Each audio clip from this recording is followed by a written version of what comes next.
Algeria, summer 1972. The face of a country celebrating its 10th birthday. For 7 of these 10 years, this man, Houari Boumédienne, has held the reins of power.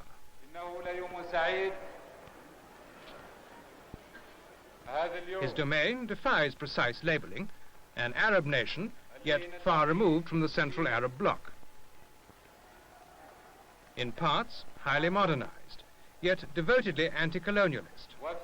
Geographically, part of the African continent, yet only an hour's flight from the former master, France. It's this mixture of contrast and paradox that Boumédienne must hold together as he strives to modernize Algeria and consolidate her world position.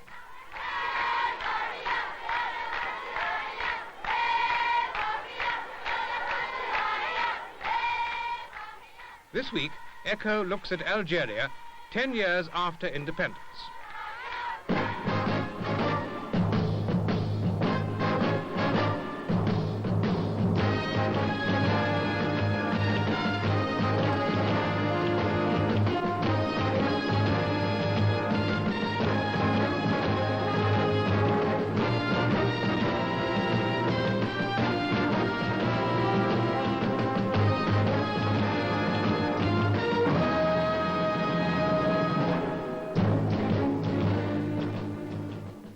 In 1962, when de Gaulle made peace with the Algerian insurgents, the French took with them civil servants, doctors, lawyers, and engineers. They left the country without telephonists, station masters, or plumbers. The new tower blocks of Algiers suggest, superficially, a remarkable recovery from this situation. True, Algeria under Boumédienne has advanced far since the early anarchic days under Ben Bella. The giddy idealism of 1962 has given way to Boumédienne's own style of pragmatism.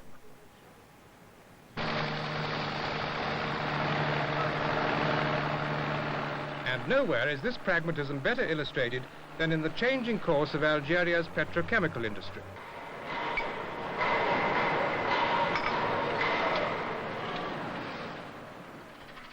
True, Boumédienne took the foreign oil companies under state control last year, but this gesture to socialism is nicely balanced by other steps in the same field. Over the next 25 years, Algeria has contracted to supply natural gas to the eastern United States, bringing in a foreign revenue of between $50 and $75,000 million.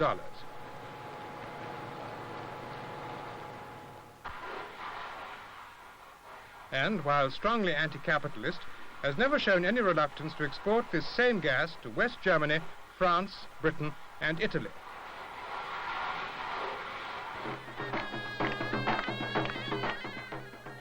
And on the political front, while preaching an amalgam of Islam and socialism, Boumédienne has taken politics out of national life. The sole political party, the FLN, has not held a full Congress in 8 years. The flamboyant Marxism of the country's first president, Ben Bella, is now only a distant memory to most. Rolls of parchment, the key to Boumédienne's way of doing things on the land.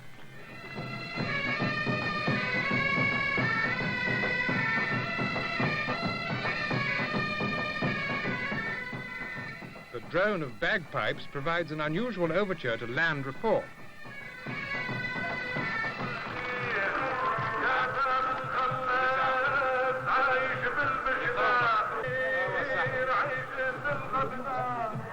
بلهوان أحمد بن عمار بلهوان جناتي أحمد بن عمار. It's a real meeting point between Marx and Mohammed. عرب عمار بن عمار.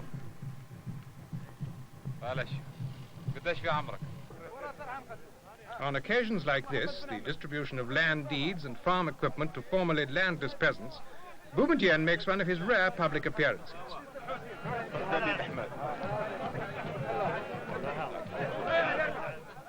Behind the face of the statesman, a shy, rather austere, but not unfriendly man.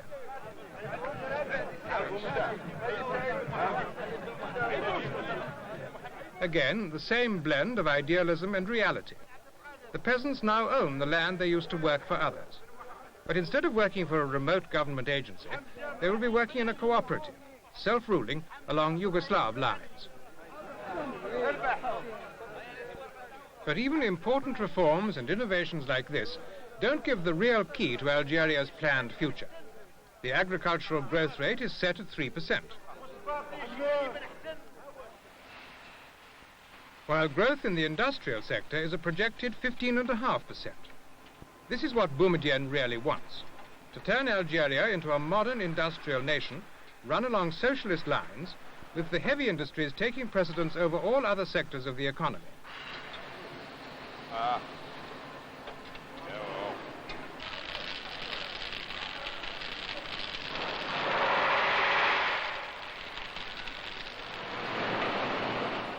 The mixed pedigree of this bus and lorry plant, owned jointly by a French firm and the Algerian government, might cause a few shudders among the more orthodox members of the FLN. But Boumédienne knows that dogma and development often make poor bedfellows. His aim is to develop industry, so he takes help from whichever quarter it's offered, without selling out to foreign domination.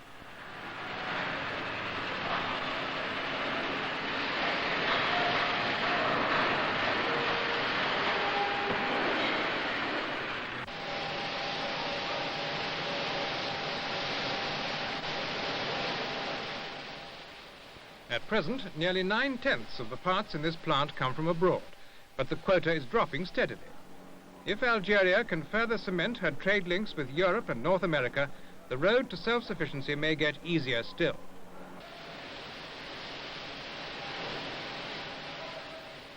There are still some stumbling blocks to greater international cooperation. And the best publicized of them land here at Algiers airport. Hijacked planes, commandeered by American black militants and flown to what they imagined would be a rapturous welcome. But the hijackers' flight eastwards was a flight back along the political timescale.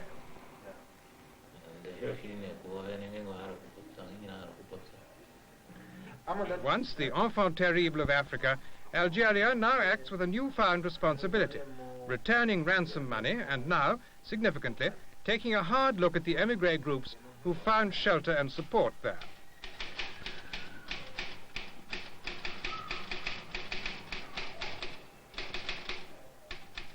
Until this year, such groups could count on financial help from the FLN, and in some cases were even accorded semi-diplomatic status. But the signs now are that time is running out, at least for some of the more extreme groups.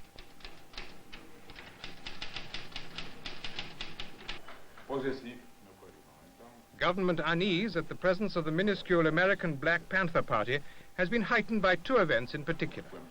A letter from Eldridge Cleaver to President Boumédienne charging him with lack of revolutionary zeal, and Cleaver's rather dubious attachments with a series of local Algerian girls.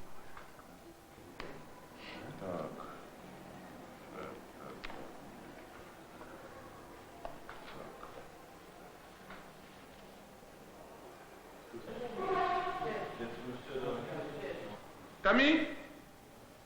C'est Tami? Comment vas-tu? All this, combined with the need to maintain good relations with the countries vital to her development, means Algeria may yet have to revise completely her role as a sanctuary for lost revolutionaries. And it's known that the other groups operating there are increasingly unhappy at the unwelcome publicity that the Panthers have focused on them all.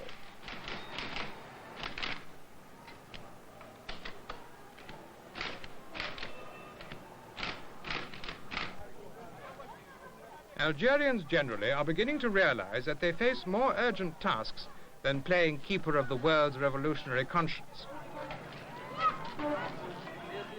Despite a crash program, illiteracy still runs at nearly 80%, unemployment at around 15%. Algeria is luckier than many of its North African neighbors, with its vast oil, gas and mineral deposits, and in having a relatively stable, though authoritarian government to guide it towards its goals.